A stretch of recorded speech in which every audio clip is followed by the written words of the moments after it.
Swayam Prabha. Digital India. Educated India.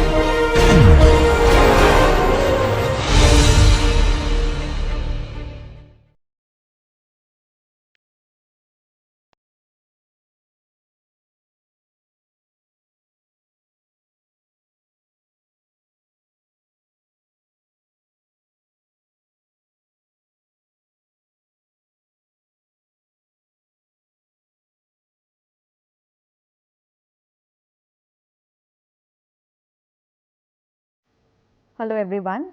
So today we will start our next topic, that is heart rate and blood pressure. The baroreflex pathway we will discuss today. So the concepts will cover what are the regulatory mechanisms or for blood pressure, that is the components of regulation of blood pressure. We will talk mainly about the short term regulation, the baroreceptors and the chemoreceptors, the baroreceptor reflex, two reflex we will mainly talk, that is the baroreceptor reflex and the Bainbridge reflex. Now, when we talk about blood pressure is usually defined as the lateral pressure which is exerted by the column of blood on the wall vessel wall. So, this lateral blood pressure has got various entities like systolic blood pressure, the maximum pressure at the systole which is liable to fluctuations, and the main important points to be remembered in systolic blood pressure, that means what are the factors which affect the systolic blood pressure, the stroke volume and the compliance. The compliance is inversely related to the systolic blood pressure. Then we have the diastolic blood pressure. Diastolic blood pressure is the minimum blood pressure which is present during the diastole. So, here elastic recoil of aorta and total peripheral resistance, these two are the important factors which govern the diastolic blood pressure, you have to remember. Then we have come across another entity known as pulse pressure. The pulse pressure is usually nothing but the difference between the systolic blood pressure and the diastolic blood pressure. So, what is the systolic blood pressure? Around 120 millimeter of mercury. If we are taking the average reading, I am not talking about the range. Diastolic blood pressure 80 millimeter of mercury. So, this pulse pressure will be 120 minus 80, that is 40 millimeter of mercury. The second thing is the mean arterial pressure. Now, this mean arterial pressure is the average or the mean pressure which is usually present throughout the cardiac cycle to ensure adequate perfusion of all the organs. So, mean arterial pressure is not the arithmetic mean of diastolic blood pressure or systolic blood pressure. Had it been arithmetic mean, then it would have been systolic blood pressure plus diastolic blood pressure divided by 2, but it is not that. We can say it is a weightage mean, 2/3 of the diastolic blood pressure and 1/3 of the systolic blood pressure, that will around account to 93 millimeter of mercury. Now, why is it so of 2/3 of diastolic blood pressure and 1/3 of systolic blood pressure? It is mainly because of the weightage is mainly because of the period or the duration of the ventricular diastole or the ventricular systole. We know in a cardiac cycle of 0.8 seconds duration, 0.5 seconds is ventricular diastole and 0.3 second is ventricular systole. So, the maximum duration is of ventricular diastole and the maximum filling occurs in the ventricular diastole. So, that is why the mean arterial pressure is 2/3 of diastolic blood pressure and 1/3 of systolic blood pressure. So, with these basics of blood pressure, there are various factors which occurs, changes in the blood pressures, sitting positions, standing positions, running positions, sympathetic activities and all. So, those I am not going through, that you can go through your book. The concepts which is very important is the regulation of the blood pressure. Now, how blood pressure is regulated? The blood pressure is regulated mainly based on 3 mechanisms depending on the time period. Within seconds, if I want to compensate my blood pressure, for that short term or rapid mechanism is important which occurs within seconds. In case of hormonal mechanisms or short term mechanisms or intermediate mechanisms, that usually occurs minutes or days. It usually takes minutes or days to bring the blood pressure back to normal. And here usually we have catecholamines, vasopressin, angiotensin 2 mediated actions. Then we have capillary fluid shift mechanism. Then we have stress relaxation of the blood vessels. So, these are the various mechanisms by which the intermediate blood pressure regulatory system is done. The long term mechanisms means days and months. It requires various days or months for the blood pressure to bring back to normal, and that is usually done by the most important system, that is renin angiotensin aldosterone system. But we are concerned here, since our topic is cardiac autonomic tone. So, we are mainly concerned with the short term regulation of blood pressure. Short term regulation of blood pressure, we will be talking about the baroreceptor reflex, the chemoreceptor reflex mainly, and the last resort is the CNS or the ischemic response. So, the baroreflex pathway mainly consists of the baroreceptors. Now, what are these baroreceptors and chemoreceptors? Where are they situated? We have the common carotid artery. When the common carotid artery bifurcates into internal carotid artery and external carotid artery, the internal carotid artery shows a bulging. That bulging consists of the baroreceptor, that is carotid sinus, that group of cells which is present in that bulge of the internal carotid artery, that is carotid sinus. And carotid sinus consisting of group of cells means it will consist of nerve endings. Another body is present which is present in between the external carotid artery and the internal carotid artery mainly, that is carotid body. Carotid body is a chemoreceptor, carotid sinus is the baroreceptor. Now, when I am talking about artery, that means it is a blood vessel, it must be having its layers like tunica intima, tunica media, tunica adventitia. That means this baroreceptors are present in which layer? So, these baroreceptors are present in the tunica adventitia layer, to be very specific, and these baroreceptors are usually mechanosensitive or stretch sensitive. So, whenever there is a stretch in the blood vessels, these baroreceptors will get activated. These baroreceptors usually act in the range of blood pressure. These usually act in the change in the blood pressures. Now, the change in the blood pressure, which type of pressure? Which type of pressure entities? We have systolic blood pressure, we have diastolic blood pressure, we have pulse pressure, we have mean arterial pressure. So, the baroreceptors are usually sensitive to pulse pressure and mean arterial pressure. The next important thing is the mean arterial pressure ranging or the pulse pressure ranging, I mean the blood pressure ranging will be how much that this baroreceptors will act. The baroreceptors will act in a blood pressure range of usually 50 millimeter to 200 millimeter of mercury. So, this much you have to remember in case of baroreceptors. And the carotid sinus, besides carotid sinus in the internal carotid artery, we have baroreceptors also present in the wall of aorta, that is aortic arch, which consists of aortic body. So, this is also the baroreceptors. So, the baroreceptors, if we conclude, it is carotid sinus and aortic body. So, these are the baroreceptors. Then we have the chemoreceptors also, as I had already told you, the carotid body which is present in the bifurcation of the external carotid artery and the internal carotid artery more towards the external carotid artery, that is the chemoreceptors, carotid body. The chemoreceptors usually they are subjective to the change in the acidic the pH, whether the H plus ions, and also the partial pressure of oxygen, the partial pressure of carbon dioxide. Now, this baroreceptors, the impulses from the baroreceptors are carried to the center for the reflex pathway to occur. these are mainly carried by the nerves.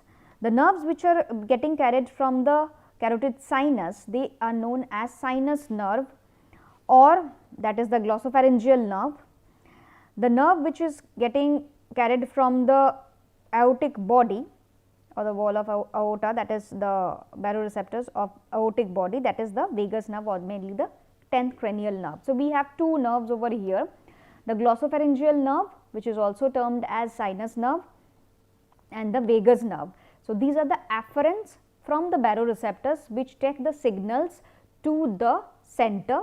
The center of this baroreflex pathway is medulla. So, the center we will see, this is the medulla. The simplified diagram which is I will show is the baroreceptors, the signals are getting transferred via 10th nerve and 9th nerve, glossopharyngeal and 10th cranial nerves to the medulla. Now, in medulla we have nucleus tractus solitarius. This NTA stands for nucleus tractus solitarius, which acts like a relay center. So, this nucleus tractus solitarius will give positive input or glutaminergic fibers to the vasomotor centers. The one of the vasomotor center is CVLM. CVLM is caudoventrolateral medulla. This is nothing but the depressor area. So, caudoventrolateral medulla is depressor area actually. So, this caudoventrolateral area will send negative input to the rostroventrolateral medulla. Now, positive input means here we have glutaminergic fibers, excitatory neurotransmitter, and negative input means here we have inhibitory neurotransmitter, that is GABA. So, impulses coming from the baroreceptors, afferent impulses through the sinus nerve and the vagus nerve going to the nucleus tractus solitarius. From nucleus tractus solitarius, the input is going to the caudoventrolateral medulla, the excitatory input, and caudoventrolateral medulla is suppressing the rostroventrolateral medulla. Otherwise, this rostroventrolateral medulla is usually tonically active, which means if there is no inhibition from the caudoventrolateral medulla, this rostroventrolateral medulla would have been tonically active, and from here the sympathetic outflow is gone, usually goes to the heart. That means there will be increase in the heart rate, there will be increase in the contractility and the vasoconstriction. Now, another pathway is there from nucleus tractus solitarius, which usually gives inputs to the cardiac inhibitory center or cardiac vagal center. This cardiac inhibitory center means which keeps a check on the cardiac, particularly the parasympathetic domain. So, the cardiac inhibitory center or the cardiac vagal center means it will keep the heart under inhibition. So, this when it will get stimulated, it will cause inhibition, more inhibition, that means decrease in the heart rate. If it is less stimulated or if there is inhibition of the cardiac inhibition center, that means there will be increase in the heart rate. So, the vice versa signals is passed through the parasympathetic fibers. So, that is this is a simplified diagram, and this is nothing but the baroreceptor reflex pathway which is shown in the figure. Nucleus tractus solitarius, RVLM, CVLM, and the glutaminergic fibers, the GABA fibers already been told you, and the pathways are sympathetic fibers and the parasympathetic fibers which are going to the myocardium and the blood vessels. Now, we will see how these baroreceptors are acting. Now, suppose there is a baroreceptor firing. Now, baroreceptor firing, suppose there is baroreceptor firing means whenever there is increased in the sinus pressure.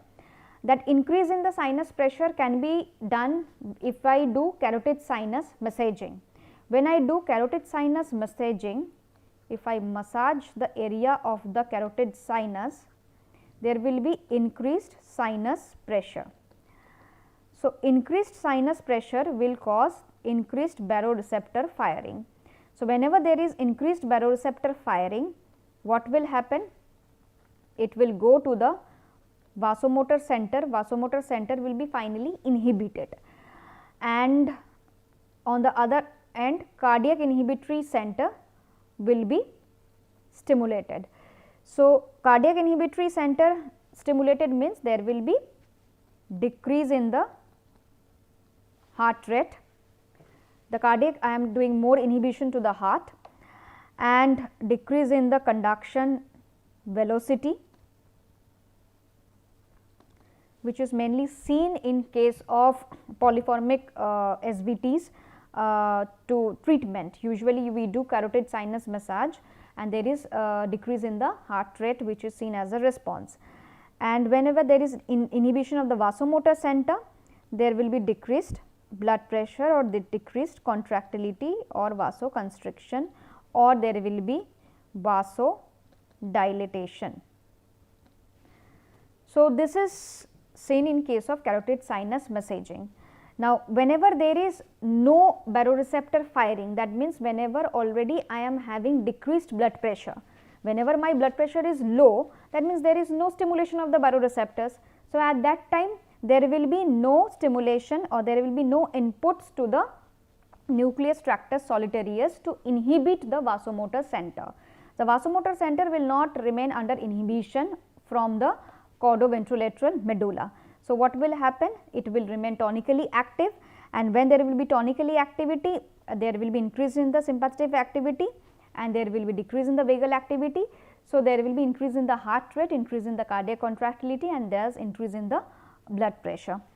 So, this is all about how baroreceptors act, and the same mechanism is seen when a person is undergone through various autonomic function tests, whether the person is taken from lying down to supine position to standing positions, or in the head up tilt test. Usually these mechanisms are seen, baroreflex pathway.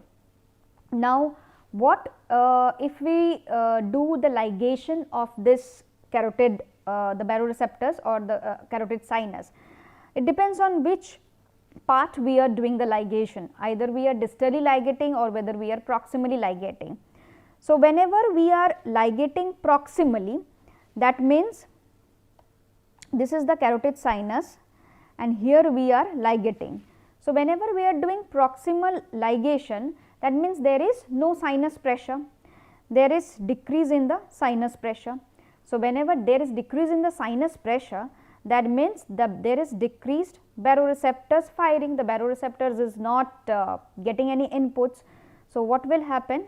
The vasomotor center will remain tonically active, and hence there will be rise in the blood pressure and rise in the heart rate. When there is a ligation distally, that means there is distal ligation, and this is the carotid sinus. The carotid sinus is already full, that is the sinus pressure is already increased. So, whenever the sinus pressure is increased, the opposite will happen. There will be stimulation of the baroreceptor firing, there will be inhibition of the vasomotor center, and hence there is decrease in the blood pressure. So, this is all about your baroreceptors pathway and various conditions like carotid sinus massaging and ligation of the carotid sinus at various levels. Now, we come to the chemoreceptors. Now, as I already told you, the chemoreceptors, the peripheral chemoreceptors usually act in response to partial pressure of oxygen, partial pressure of carbon dioxide, and also hydrogen ion concentrations. But what about the central chemoreceptors? The center for central chemoreceptor is nothing but medulla. The center for chemoreceptors, the central chemoreceptors, that is medulla. So, today we will be talking about the central chemoreceptors. So, chemoreceptors is mainly involved with the respiratory pathway. So, when we talk about the peripheral chemoreceptors, we have to talk about the respiratory pathway, but since we are dealing with the cardiovascular mechanisms, so here the central chemoreceptors will play an important role. Now, chemoreceptors will only act whenever there is a decrease in the blood pressure of less than 60 millimeter of mercury, and this usually occurs because of the hypoperfusion of the glomus cell. The glomus cell is nothing, the type 1 glomus cells which are present in the that is mainly the chemoreceptors. Now, the chemoreceptors will act directly on the vasomotor center, it will stimulate the vasomotor center. So, whenever there will be stimulation of the chemoreceptors, there will be stimulation of the vasomotor center, there will be stimulation of the cardiac inhibitory center or cardiac vagal center, which means on mild stimulation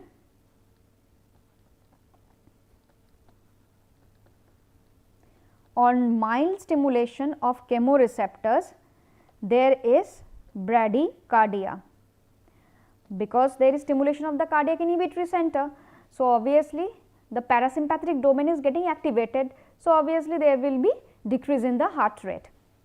But whenever there is more and more stimulation or severe or intense stimulation of chemoreceptors, at that time a separate pathway, there is intense stimulation of the chemoreceptors, what will happen? There will be increased ventilation. Now, intense stimulation of the chemoreceptors will cause there is increased ventilation. Now, this increased ventilation will cause the lung stretch receptors to get activated, and this lung stretch receptors will indirectly cause inhibition of the cardiac inhibitory center or the cardiac vagal center. So, when I am inhibiting or I am inhibiting the cardiac inhibitory center or vagal center, that means I am not inhibiting the parasympathetic system, or there is parasympathetic withdrawal happening, which means the heart rate will increase. So, severe stimulation of chemoreceptors will cause tachycardia.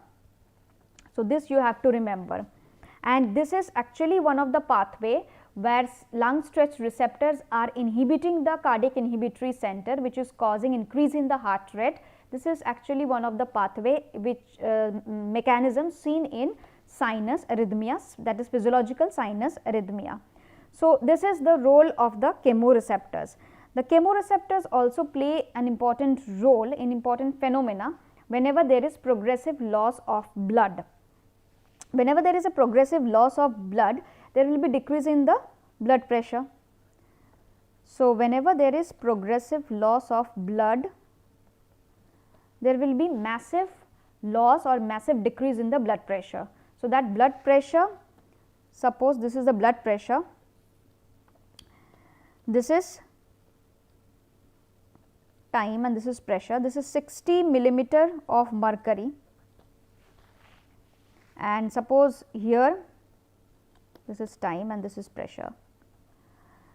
Here we have mean arterial pressure, say the mean arterial pressure value is 100 millimeter of mercury. So, when there is a loss of blood, severe loss of blood, your blood pressure is falling from 100 millimeter of mercury to 60 millimeter of mercury. So, I told you at the point when the blood pressure will become less than 60 millimeter of mercury, the chemoreceptors will get activated. Whenever the chemoreceptors will get activated, there will be stimulation of the vasomotor center. So, direct stimulation of vasomotor center will occur and there will be rise in the blood pressure. So, this blood pressure will rise and it will reach to the mean arterial pressure. It might cross the mean arterial pressure also. The moment it will reach the mean arterial pressure, the baroreceptors will try to sense the change in the mean arterial pressure. As I had already told you, it senses the change of pressure between 50 to 200 millimeter of mercury. So, the baroreceptors will cause, okay, there is a change in the blood pressure, it will try to decrease the blood pressure by baroreceptors firing. So, again the baroreceptors firing will occur, again the blood pressure will get decreased. It will get decreased to around 60 millimeter of mercury. Again at the 60 millimeter of mercury, the chemoreceptors will again get activated and cause the blood pressure to rise. So, this cycles will keep on repeating. So, at 60 millimeter of mercury, the chemoreceptors got activated. At the level of mean arterial pressure, the baroreceptors got activated. So, because of this dual activation, the sinusoidal wave which is occurring, this is nothing but the Mayer's wave or vasomotor wave. This is typically seen in case of severe hemodynamic instability or whenever there is a progressive loss of blood. So, this we have to understand the Mayer's wave. Now, coming to the Bainbridge reflex. As I told you, the Bainbridge reflex is mainly done by the low pressure receptors. The baroreceptors are the high pressure receptors. The low pressure receptors are the other cardiopulmonary receptors. This low pressure baroreceptors are usually present at the level of right atrium, more at the level of right atrium compared to left atrium, pulmonary artery, and also mainly at the venoatrial junction. And this low, as I told you, that the high pressure baroreceptors, they are usually sensitive to the stretch, they are mechanosensitive. The low pressure receptors, they are usually sensitive to increased venous return or increased ECF or volume of blood. So, they are usually sensitive to increased venous return or increased volume of blood. So, what happens when there is an inspiration, whenever we inspire? Whenever we inspire, or say whenever there is an increased venous return, so there is increased venous return which is occurring. This increased venous return can occur either because of the inspiration or because of infusion. Suppose I have infused lots of fluid to a person, infusion of fluids. What will happen? This will stimulate the lower pressure baroreceptors. Lower pressure baroreceptors with the help of vagus nerve will stimulate the medulla, and there will be inhibition of the cardiac inhibitory center or cardiac vagal center. Whenever there will be inhibition of the cardiac inhibitory center or cardiac vagal center, it will give rise to increase in the heart rate or tachycardia. The same is actually occur in case of inspiration. There is increased venous return, there is stimulation of the stretch receptors, also that is the lung stretch receptors, and there is inhibition of the vasodilator area, there is decrease in the vagal tone, and there is tachycardia. So, Bainbridge reflex is one of the Bainbridge reflex is one of the mechanism for sinus arrhythmia. The second mechanism is the lung stretch receptors, which is causing direct stimulation of the vasomotor center. Sorry, it is not the direct stimulation of the vasomotor center, which is causing inhibition of the cardiac inhibitory center or cardiac vagal center, and because of which there is increase in the heart rate. So, this accounts around 15%. Bainbridge reflex accounts around 70 to 75%. These are the mainly reasons for the respiratory sinus arrhythmia.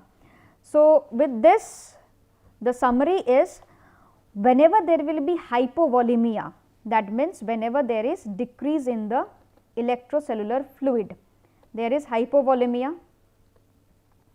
Because of this hypovolemia, there is decreased baroreceptors firing, and hence because of this decreased baroreceptor firings, there will be stimulation of the vasomotor center, and hence there will be less inhibition of the cardiac inhibitory center, and that will give rise to tachycardia or increased heart rate. But whenever there is increased ECF, at that time the baroreceptors won't act. At that time the main the receptors which will act is the low pressure baroreceptors, that is the Bainbridge reflex. At that time the Bainbridge reflex will act. Here it is the baroreceptor, here it is the Bainbridge reflex that will act, and this will cause, with the help of Bainbridge reflex, increase in the heart rate with the help of low pressure baroreceptors. So, this you have to remember. And if anybody asks you what is reverse Bainbridge reflex, that is nothing but when the baroreceptors are taking role while increasing the heart rate in case of hypovolemia. This is known as your reverse Bainbridge reflex. So, with this we would like to conclude today's topic. These are the references which is very important for the baroreflex pathway. Thank you.